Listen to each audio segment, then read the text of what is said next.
Good day, and thanks for joining. I'm Bob Bragdon, Managing Director of CSO. As the world has accelerated into the new workplace dynamic of work from home and work remote, managing the risks inherent in these models has become significantly more challenging. But for those organizations that are moving down the path towards a zero trust model, the road can be a bit less bumpy.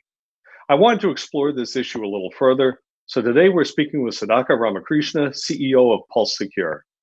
If you're not familiar with them, Pulse Secure provides easy, comprehensive, software-driven secure access solutions that provide enterprise productivity, visibility, and protection. They have 80% of the Fortune 500 and more than 24,000 customers across every industry in the globe, so they are in an ideal place to provide some insights into this topic. Sudhakar, thanks for sitting down with us today. How are you? I'm doing great, Bob. Thank you for having me today. Oh, thank you very much.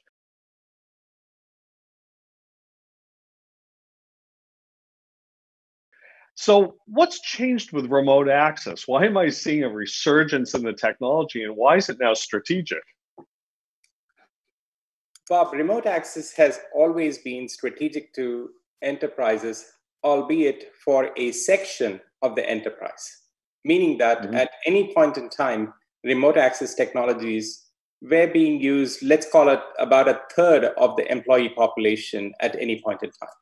However, with the unfortunate advent of the pandemic, COVID-19, business continuity and remote productivity, if I can use that term, has become even more significant, to the point where it is important to every employee in the business, including all mission-critical employees. And therefore, it's become much more strategic, much more relevant than it ever was.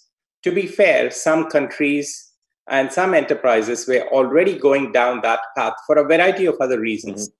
Business continuity, real estate consolidation, hybrid IT deployments, and so on were driving the force, and mobility, obviously, were driving the force behind remote access and remote connectivity. And when I say remote access, I mean it in somewhat of a broader connotation here than traditional remote access. This is remote productivity. And so as a result, it's become much more relevant and much more strategic across boardrooms, across audit committees, and across enterprises at large.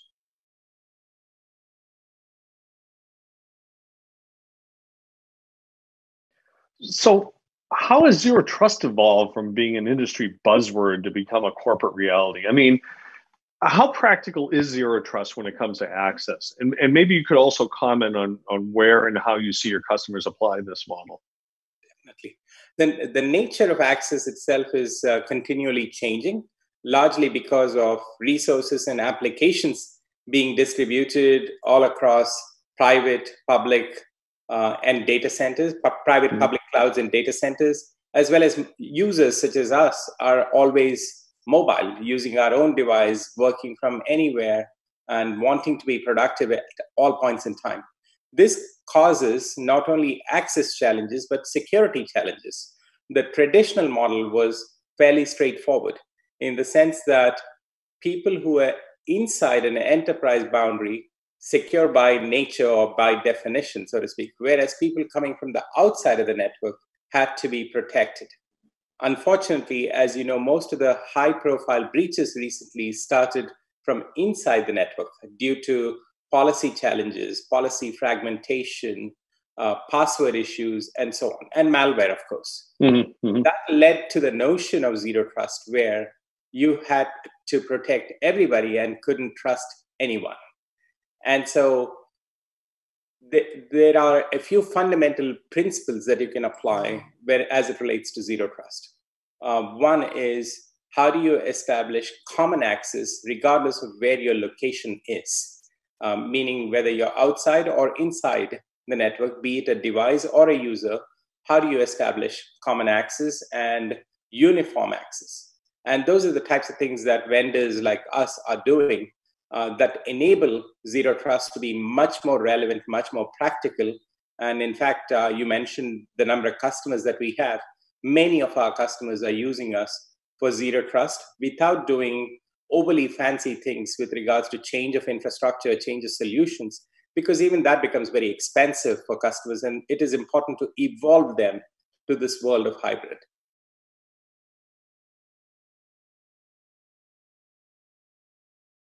What are the operational aspects and the key considerations for customers who want to take advantage of secure access and zero trust? Wonderful question, Bob.